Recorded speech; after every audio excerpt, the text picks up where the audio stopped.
सबको जय श्री राम, राधे राधे। मैं ईशा पुत्री स्वर्गीय कुमार अरोड़ा जी की हरिद्वार उत्तराखंड से निकट शांतिकुंज भूपतवाला से आप सब लोग मेरी वीडियो देख रहे हैं, इसके लिए थैंक यू। और आपने लास्ट वीडियो मेरी देखी होगी जिसमें मैंने बताया था कि धीरज के मामले में मुझे इंसाफ लेने के लिए भी जाना पड़ा देहरादून वरिष्ठ पुलिस ऑफिस में।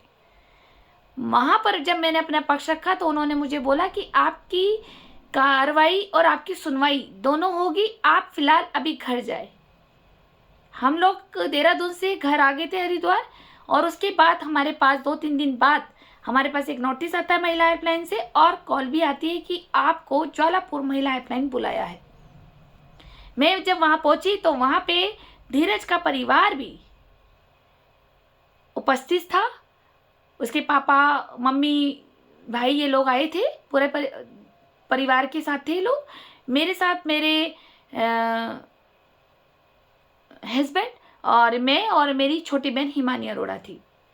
हम लोग वहाँ पे गए, उन्होंने मैटर सुना, और उन्होंने सारा मैटर सुनने के बाद भी फिर उन मैडम ने बोला कि देखो ये तो हमारे को जांच चाहिए है वरिष्ठ पुलिस से, और नहीं तो हमारा महिला हेल्पलाइन में यही था कि हम एक डाइवोर्स केस और एक पति पत्नी के झगड़े और एक सास ससुर और जो फैमिली शादी की बात होते हैं झगड़े, पर्सनल इशू जो झगड़े होते हैं हम वो निपटाते हैं, हम तो इसलिए बैठे हैं। लेकिन ये मामला तो अलग ही दिख रहा है कि एक लड़के ने बदतमीजी करी है, गालियाँ दी है, इस तरह से उन्होंने डिस्कस किया। और उन्होंने भी यही सवाल किया कि जब आप बड़ी कोतवाली गई तो आखिर आपकी सुनवाई क्यों नहीं हुई।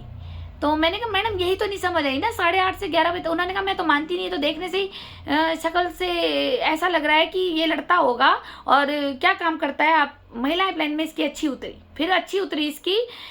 उन्होंने कहा क्या काम करता है, तो उसने बताया मैं गाड़ी चलाता हूँ और ड्राइवर हूँ।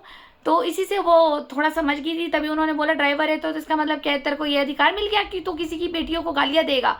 और थोड़ी सी धीरज की मम्मी की भी डांट पड़ी थी कि कैसे संस्कार अपने बेटे को दे रखे हैं कि तो दूसरे की बेटियों को गालियाँ दिलवाती है। तो इनकी तरफ से क्या था, इन्होंने, धीरज की मम्मी ने और धीरज की फैमिली ने हम दोनों, मेरी बहनों में को एलिगेशन लगा दिया। अरे मैडम तुम किसकी बात पे विश्वास कर रहे हो, हमने तो कुछ भी नहीं किया। धीरज ने भी कहा मैंने कुछ नहीं किया। इतना शरीफ सा बन के आया हुआ था, दाढ़ी वाड़ी बना करके, बालों की कटिंग करा के, अच्छा सा चमक धमक के, जैसे ऐसा लग रहा था साल में एक बार नहा के आया हो।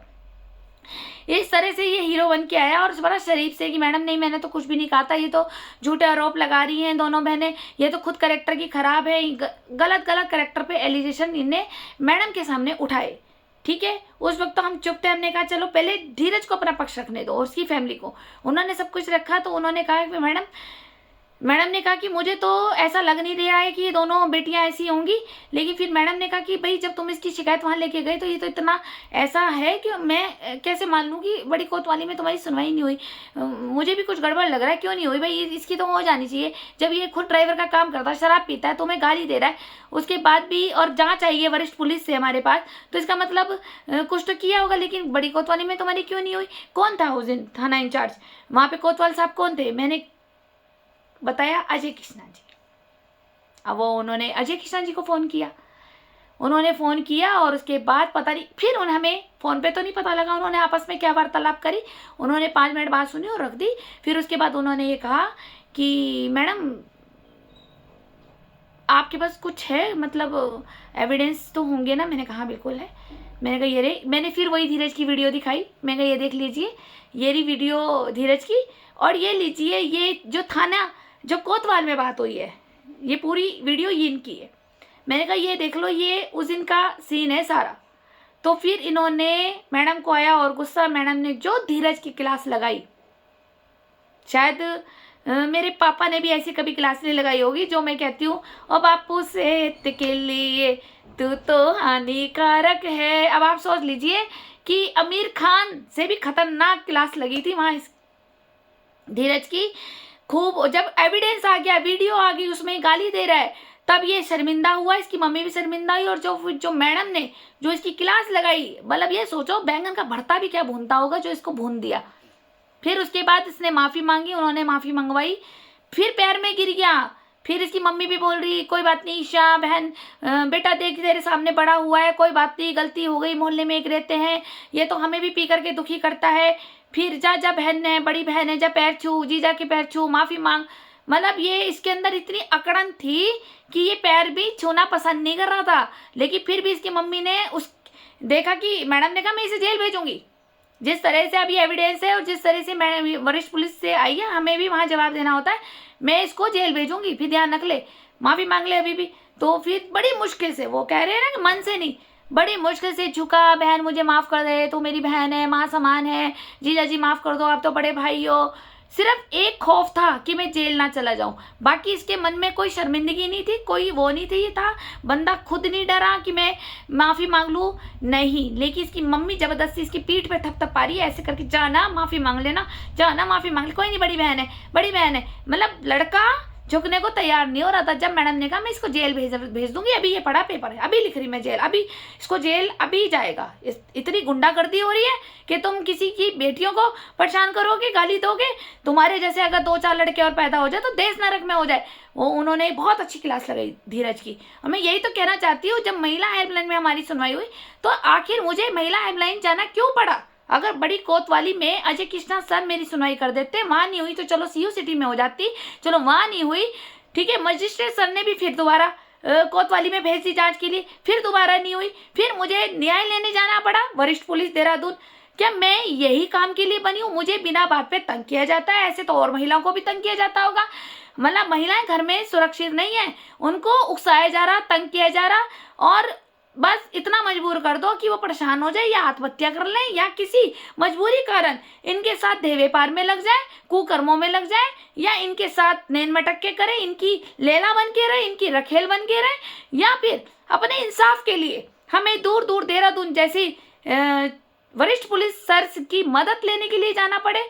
तो ये कानून बहुत खराब हो रहा है, इसको ये टाइम की बर्बादी हो रही है, एक सामाजिक प्रतिष्ठा भी खराब होती है हमारे घर की, और एक पैसा भी लगता है, भाई हम आ रहे हैं जा रहे हैं, किराया है कौन देगा? और एक समय, जिस समय में अगर हम कोई ऑफिस में काम कर रहे हैं या घर को संभाल रहे हैं, उसमें हमको बिजी किया जा रहा है पुलिस में, और जो एक मानसिक संतुष्टि होती है जब हम सोचते हैं कि हम घर में रेस्ट करें, वो सारा दिन लग जाता है। सुबह 8 बजे देहरादून निकलो, वरिष्ठ पुलिस में अपने बयान दो, फिर दोबारा आओ, कभी उस वाली चौकी में बुलाया, कभी उस वाली चौकी में बुलाया, अपना समय बर्बाद करके एक मानसिक प्रताड़ना भी हमें होती है, जिसके कारण रात को नींद नहीं आती, और पूरी रात ये दिमाग से सोचता है कि आखिर हमने किया क्या, जो हमारे को परेशान किया जा रहा है, आखिर हमने किया क्या, ये क्वेश्चन मार्क लगा रहता है। और इस तरह से धीरज जैसे लड़के समाज में अगर बहुत सारे फैल गए तो ये समाज नरक की तरफ जा रहा है। आप ध्यान रखिए, पुलिस विभाग से मैं कह रही हूँ कि आपको अपनी वर्दी की कसम है, आप अपनी वर्दी की पावर कभी नहीं भूलिए, क्योंकि अगर आपकी वर्दी की पावर भूल गई तो ये नेता लोग, मंत्री लोग हमारे को देश में सबकी बहु बेटियां खा बैठेंगे, कोई हमारी रक्षा नहीं करेगा, क्योंकि एक रक्षा करने के लिए आप लोगों को ही चुना गया सरकार ने। अगर यही जो फोन आते हैं ना नेता मंत्री लोगों के, बड़े बड़े पदाधिकारियों के, अभी युद्ध छिड़ जाए पाकिस्तान बॉर्डर पे लड़ाई करने के लिए, तब इनके हाथ में एक एक गन दे देना, ठीक है, और राइफल दे देना, कहना चलो तुम सब चलो हमारे साथ लड़ाई करने, युद्ध करने, तब तो ये अपने बिल में बढ़ जाएंगे, हाय गोली ना लग जाए, हाय हमारी सीने पे गोली ना लग जाए। और मरने के लिए आप जैसे पुलिस विभाग को भेज देते हैं लड़ने के लिए, जाओ राइफल उठाओ और जाके पाकिस्तान वालों को युद्ध में मार के आओ, क्यों? फिर इन्हीं सबको, फिर समाज सबके लिए एक है ना, फिर इन धीरज जैसे लड़कों को भी राइफल लेकर के वहाँ भेजो इसे युद्ध करने के लिए। जब लड़कियों पे हावी हो रहा, मोहल्ले में शराब पी के बोल सकता है, तो वहाँ शराब पी करके वहाँ पाकिस्तान वाले युद्ध में बॉर्डर में भी लड़ सकता है, वहाँ पे भी गाली दे सकता है ना, बढ़िया सी दे सकता है ना। तो आप विचार कीजिए। फिर जब महिला हेल्पलाइन ने इनको खूब डांट लगाई, रिटर्न में माफ़ी ली, नोटरी कराई, फोटो लगी, इसने अपना गुनाह कबूल किया, कब? जब इसने अपनी वीडियो देख ली, हाँ मैडम मेरे से गलती हो गई, तब उस पे पेपर पे इसने स्टैम्प पेपर पे सारा मुझे लिख के दिया कि मैं आज के बाद कभी विवाद नहीं करूँगा, ये नहीं करूँगा, और मैंने पी रखी थी, मैं मानता हूँ मेरे से गलती हो गई, दिमाग में ज़्यादा चढ़ गई थी, मैंने बहुत गंदी गंदी गालियों से आलोचना करी, इसे मारने की धमकी दी, बहन मुझे माफ़ कर दो, ये सब लिखा, नोटरी कराई, तहसील में जाके नोटरी कराई इसने हमारे साथ, इसके पापा भी थे हमारे साथ, माफ़ीनामा इसने दिया। पर इसके आंखों में ये दिमाग में चढ़ा हुआ था कि बदला लूंगा। अब इसने अपने हाथों से तो माफ़ीनामा दे दिया, लेकिन और भी आगे मेरी बहन को बर्बाद करने के लिए हो सकता है कि कोई और लड़का लगा दिया, क्योंकि माफ़ीनामा तो इसने दिया है ना, लेकिन अपना बदला लेने के लिए किस रूप में किसको भेज दे ये नहीं पता। वो कहते हैं ना, पता नहीं किस रूप में आके नारायण मिल जाते हैं, लेकिन यहाँ धीरज के सर ये है, पता नहीं किस रूप में आके रावण भी मिल जाते हैं, घर घर बेटियों को झांक कर सीता की तरह ले जाते हैं। ठीक है, तो आप ध्यान रखिए, हर घर की बेटी बचनी चाहिए। मेरी वीडियो दूर तक शेयर कीजिए, इसलिए नहीं कि मुझे पैसा कमाना है या मेरे को फेमस होना है या लाइक सब्सक्राइब चाहिए, इसकी भूखी नहीं हूँ मैं ये चाहती हूँ कि देश जागरूक हो, हमारा पुलिस विभाग जागरूक हो। सिस्टम कहाँ से बिगड़ रहा है, आपकी वर्दी आपके लिए हमारी सबसे बड़ी सुरक्षा है देश की। अगर आप इस वर्दी को अगर आप एक साइड रख दें तो हमारे पूरे देश में पूरे आतंकी आ जाएंगे उड़ उड़ करके हमें मारने के लिए। इसलिए आपकी वर्दी में ही वो जो पावर है, आप इसको याद रखिए और हर एक नागरिक की जांच कीजिए ढंग से और उनको इंसाफ दिलाइए। ये खुद यहाँ पे आपको कुछ प्रमोशन मिले ना मिले, लेकिन ऊपर वाला आपको बहुत दुआएं देगा, बहुत आशीर्वाद देगा, जो आपकी पुश्तैनियाँ उस आशीर्वाद का लाभ उठाएगी। मैंने कुछ बुरा बोला हो तो मुझे माफ़ कीजिए। धन्यवाद।